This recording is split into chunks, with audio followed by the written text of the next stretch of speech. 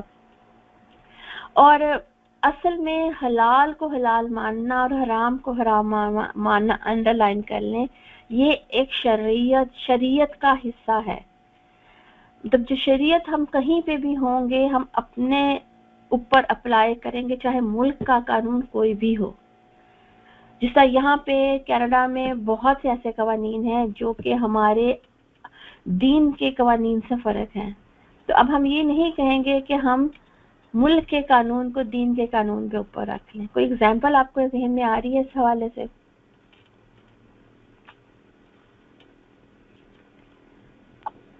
LGBT والا، جی ماریا. LGBTQ والی جو چیز ہے، بالکل، ہومو سیکشوالٹی جو ہے وہ حرام ہے تو حرام ہی ہے.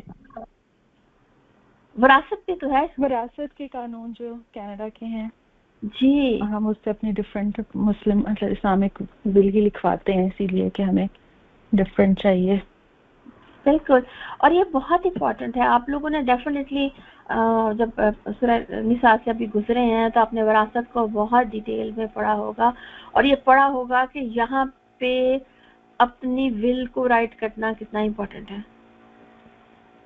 اسپیشلی جن کے چھوٹے چھوٹے بچے ہیں ان کو ضرور ول لکھنی چاہیے، کیونکہ بچوں کے معاملات یہاں پہ اگر نہ ہوں تو پھر کسٹڈی کینیڈین گورنمنٹ کی کسٹڈی میں جاتا ہے، اور پھر سوشل سروسز اور یہ وہ ہے.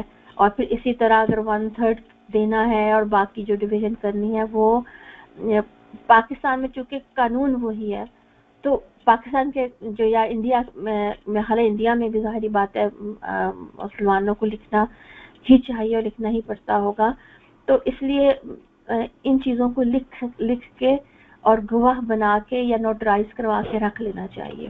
خیر یہ تو حدیث سے نکل کے بات ہے، لیکن ہم یہی بات کر رہے ہیں کہ اس لیے حلال کو حلال اور حرام کو حرام سمجھنا چاہیے. ایون آپ صلی اللہ علیہ وسلم کے بارے میں بھی تو سورہ تحریم میں جب آیا تھا، جب آپ نے شہد اپنے پر کھانا کہا تھا میں نہیں لوں گا، تو اللہ سبحانہ تعالیٰ نے آیت نازل کر لی کہ یا ایھا النبی لما تحرم ما احل اللہ، کہ تمہارے پر اے نبی جو حلال کیا تم اس کو حرام نہیں کر سکتے ہو.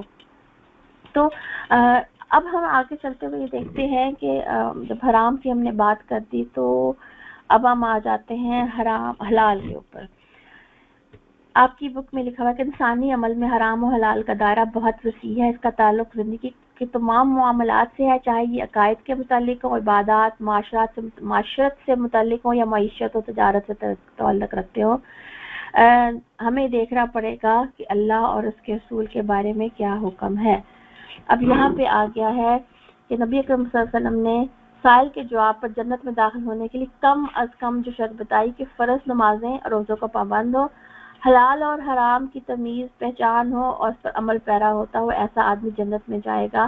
اور نیچے انہوں نے ایک کوشچن لکھا ہے کہ پاکستانی معاشرے میں ایک اندازے کے مطابق 20% لوگ نماز پڑھتے ہیں. اللہ اکبر. اور اتنی ہی تعداد روزہ داروں کی ہے.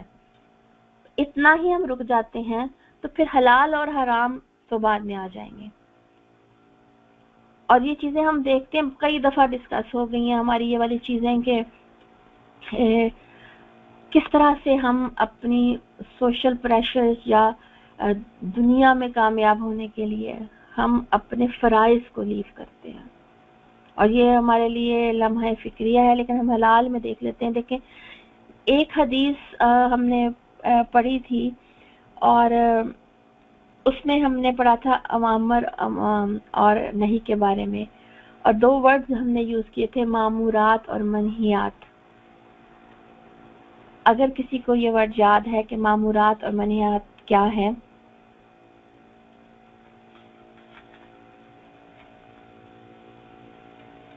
حدیث بھی یاد ہے کسی کو؟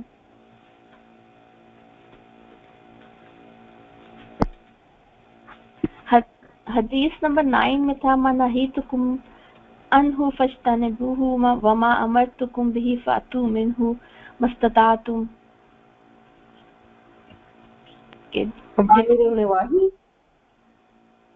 وامر اور نواہی معمورات ہے شریعت میں، جس کرنے کا امر ہے، حکم ہے، وہ معمورات ہے، اور منہیات ہے منع، یعنی جس چیز سے بچنے کا حکم ہے شریعت میں وہ منہیات آتی ہیں. اور یہ ورڈ آپ جب بکس لٹریچر کے پڑھیں گے تو آپ اس سے گزریں گے. اور پھر معمورات اور منہیات جو ہے اس کے پھر آگے سے ڈفرنٹ کیٹیگریز ہے، ڈفرنٹ اس کے درجات ہیں، اس کے ڈفرنٹ مراتب ہیں. جس طرح اگر ہم اس کی ڈویژن کریں تو ہم صرف ورڈ سے ہی گزروں گی انشاء تعالیٰ کہ چاہے دینی ہو یا دنیاوی ہو، ان سب کی ڈویژن کی گئی ہے. حلال میں کیا آتا ہے اور حرام میں کیا آتا ہے.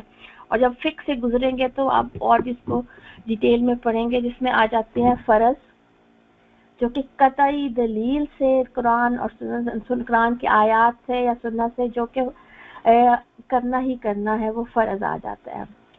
اور اس کے بعد آ جاتا ہے واجب، مستحب، پھر آ جاتا ہے مباح. مباح میں وہ چیزیں آ جاتی ہیں جو کہ کلیئر اتنی نہیں ہے، اس کا نہ ثواب ہے اور نہ گناہ ہے. ٹھیک ہے، مستحب جو ہے یا سننا بھی ہم کر لیں تو وہ آپ سے سب نے کبھی کی ہے کبھی چھوڑی ہے، اس کو کرنے کا ثواب ہے، چھوڑنے کا گناہ نہیں ہے. پھر آ جاتا ہے مکروہ. مکروہ میں وہ ہے وہ کام جو کہ ناپسندیدہ ہے لیکن وہ منع نہیں ہے، اور اس کو ہم نے دیکھا تھا اگر اس کو ان مکروہات کو عادت بنا دی جائے تو پھر وہ گناہ کی کیٹیگری میں چلے جائے گا.